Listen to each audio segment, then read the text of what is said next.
तो बहुत लोग आपका जो है एडीओ का जो सारा प्रोसेस है लगभग खत्म हो चुका है।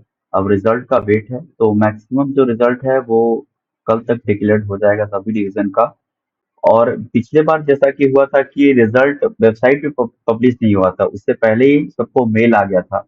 तो जो लोग भी कैंडिडेट है वो वेट कर रहे हैं, वो लोग अपना मेल चेक करते रहिएगा। आपको मेल आ जाएगा, नहीं तो इस वीक तक तो सभी को मेल आ जाएगा। और जो जो क्वालिफाई किया उसको कॉन्ग्रेचुलेशन। उसके अलावा जैसा मुझे लास्ट ईयर फीलिंग हो रहा था, उस तरह से अभी जैसे बहुत लोगों का जो अहमदाबाद का रिजल्ट आ चुका है। और एक दो डिवीजन का मुझे मिलता है तो मैं आप लोग को टेलीग्राम चैनल पर शेयर करूंगा। तो उसका लिंक मैं डिस्क्रिप्शन में दे दूंगा। और बहुत सारा चीज वहाँ अपडेट होता रहता है, तो जो लोग इंटरेस्टेड हैं वो चैनल को ज्वाइन कर सकते हैं।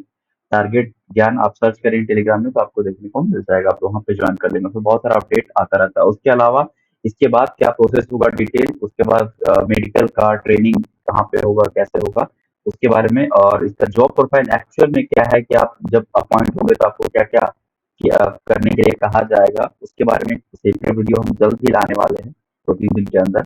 आप लोग जिनका भी होता है वो मुझे मेल कर सकते हैं sera@gmail.com पे। कुछ अगर डाउट हो या फिर कुछ ऐसा क्यूरी हो तो आप मुझसे पूछ सकते हैं। इसका लिंक तो मैं डिस्क्रिप्शन में दे दूंगा मेल का, आप पूछ सकते हैं। और जो लोग एप्लीकेशन को फिर से प्रिंट आउट करना कराना चाहते हैं वो तो पहले भी आप इंटरव्यू में किए होंगे। अगर आपके पास अभी भी नहीं है तो आप करके रख सकते हैं कि ज्वाइनिंग वगैरह में वो लोग वो देखते हैं उसको। उसके अलावा आप सब लोग डॉक्यूमेंट ऑलरेडी तो रेडी ही होगा और चेक हो ही चुका है, फिर भी आप लोग जब ज्वाइन करेंगे तो एक बार चेक होगा, आप लोग उसके लिए भी रेडी रहें। तो ये डिवीजन के ऊपर डिपेंड करता है, बहुत बार डिवीजन जो होता है वो चेक करता है नहीं करता है इस तरह से, लेकिन आप रेडी रहिए। इसके बाद आपको मेडिकल के लिए जल्द ही बुलाया जाएगा। इवन आपको जब मेल आ जाएगा तो आपको बता दिया जाएगा 2-3 दिन में आपको, या मंडे तक, नेक्स्ट मंडे तक आपको मेडिकल करवा लेना होगा।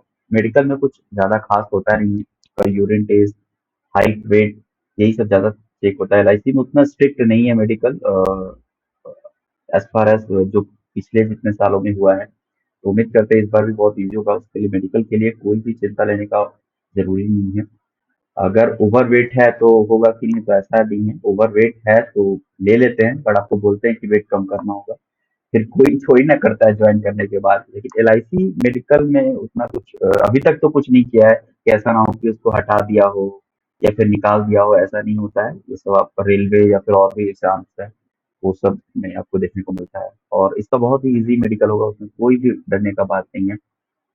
अब जैसे अगर थोड़ा बहुत कुछ दिक्कत है तो आप मेडिकल जो पेपर है वो दिखाएंगे उनको, तो वो चीज वो लोग मैनेज कर लेते हैं। उसके अलावा और भी ऑर्गेनाइजेशन में आरटीआई फाइल किया हूँ, तो जैसे जैसे उसका रिप्लाई आएगा मैं बताऊंगा। बहुत सारा ऑर्गेनाइजेशन में कुछ खास रिप्लाई नहीं आ रहा तो मैं नहीं कर रहा। और भी अगर किसी में आरटीआई फाइल आपको करवाना है तो आप मुझे कमेंट करके बता सकते हैं, मैं उसमें आरटीआई फाइल करूंगा। और बहुत लोग अभी यूपीएससी पीएफओ के प्रिपरेशन में लगे हुए हैं, तो कुछ कुछ मैं मटेरियल अपने टेलीग्राम चैनल पर शेयर करता रहूंगा। तो जो लोग इंटरेस्टेड है वो ज्वाइन करके रख सकते हैं।